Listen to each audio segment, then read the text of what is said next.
అని అంటే సడన్ గా పీపీ గారిని మార్చేసిండ్రు కేసును బలహీనం చేయడం కొరకు. పీపీని మార్చినప్పటికి కూడా మా వాళ్ళు సాక్షులు కానీ కుటుంబ సభ్యులు కానీ ధైర్యంగా ఎవరికి లొంగకుండా ఎటువంటి బెదిరింపులకు లొంగకుండా సాక్ష్యాలు చెప్తూనే ఉన్నారు. ఇటువంటి పరిస్థితులలో మధు ప్రధానంగా నిలబడి ఉన్నాడు ఇక్కడ అని చెప్పి మధును హత్య చేయడం ద్వారా మిగతా సాక్షులు కూడా భయపెట్టియాలి, ఆ కేసులో నుంచి బయటపడాలన్న ఒక దుర్మార్గమైన ఆలోచనతో హత్య చేసినట్టు కనబడతా ఉంది. దీంట్లో చాలా స్పష్టంగా పోలీసు వైఫల్యం కనబడతా ఉంది.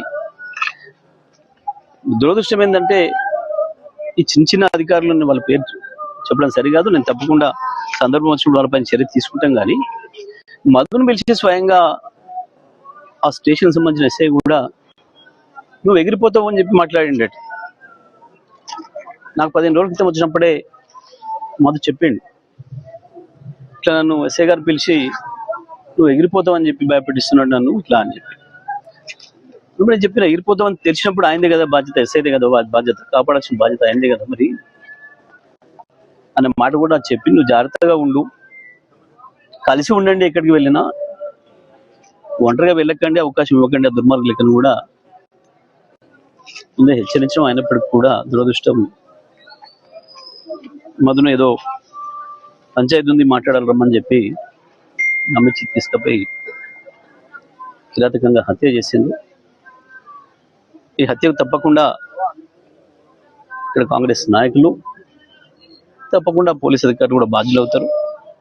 కానీ ఒకటి మాత్రం నేను చాలా స్పష్టంగా చెప్పదలుచుకున్నా పోలీసు అధికారులకి,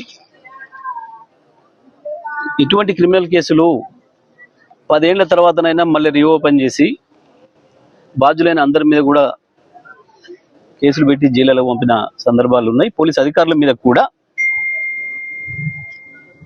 పక్కన కూడా చూస్తా ఉన్నాం. ఐజీ డీజీ స్థాయి అధికారులను కూడా పాత కేసులలో తప్పుడుగా ప్రవర్తిస్తే, చట్టాన్ని విరుద్ధంగా ప్రవర్తిస్తే, విచారణలో ఏమైనా నిందితులకు అనుకూలంగా ప్రవర్తిస్తే వాళ్ళపైన కూడా కేసులు పెట్టి జైలులో పంపిన సందర్భాన్ని చూసినాం. అది దృష్టిలో పెట్టుకొని విచారణ చేస్తారని భావిస్తానని నేను ఇప్పటికైనా పోలీసు అధికారులు ఇక్కడ ఎక్కడ చిన్న అవకాశం ఇవ్వకుండా, ఎటువంటి అనుమానాలకు తావివ్వకుండా నిజమైన నిందితులు ఎవరో వాళ్ళని పట్టుకొని వాళ్ళకి శిక్ష పడే పద్ధతుల్లో విచారణ కొనసాగాలని చెప్పి నేను కోరుకుంటున్నా. కానీ ఎప్పటికప్పుడు నేను మాత్రం నిమిషం ఈ కేసును చూస్తూనే ఉంటా. ఎక్కడ ఏ అధికారి తప్పు చేసినా మాకు అర్థమవుతుంది స్పష్టంగా. ఆ అధికారి మాత్రం తర్వాత తప్పించుకోలేడనే విషయాన్ని కూడా వాళ్ళు గుర్తుపెట్టుకుంటే మంచిది. పనిచేసేటప్పుడు నిందితులను రక్షించడానికి వెళ్ళి వీళ్ళు జైల్లో పడే పరిస్థితి మాత్రం తెచ్చుకోవద్దు. కొంతమంది అధికారులు బాగా అవినీతికి అలవాటు పడి వాళ్ళ అవినీతికి ప్రభుత్వం మద్దతు కావాలి, ప్రభుత్వం పెద్దల మద్దతు కావాలని చెప్పి వాళ్ళ దర్బార్లలోకి వెళ్ళి చాలా హీనంగా ప్రవర్తిస్తూ ఉన్నారు. మరి అటువంటి అధికారుల విషయంలో జిల్లా ఉన్నతాధికారులు కూడా స్పందించే స్థితిలో కనబడతలేదు. ఈ కేసు విషయంలో విచారణలో ఎక్కడ తప్పు జరిగినా వాళ్ళందరూ కూడా బాధ్యులు అవుతారు. రేపు తప్పకుండా అందరూ కూడా శిక్షకు గురవుతారు. నేను మా బీఆర్ శ్రేణులకు కూడా విజ్ఞప్తి చేస్తా ఉన్నా, ఎవరు కూడా ఆవేశానికి లోనయ్యే పని లేదు. తప్పకుండా చట్ట ప్రకారమే వాళ్ళకి శిక్షలు పడే పద్ధతుల్లో చర్యలు తీసుకుందాం.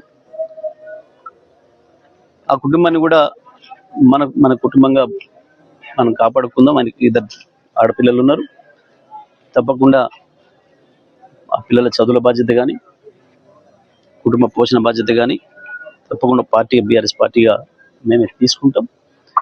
గతంలో హత్య చేయబడ్డ మా నాయకుడు ఇంకా కుటుంబాన్ని ఎట్లయితే మేము అనుకున్నామో అదే పద్ధతుల్లో ఈ కుటుంబాన్ని కూడా మా కుటుంబంగానే భావిస్తాం.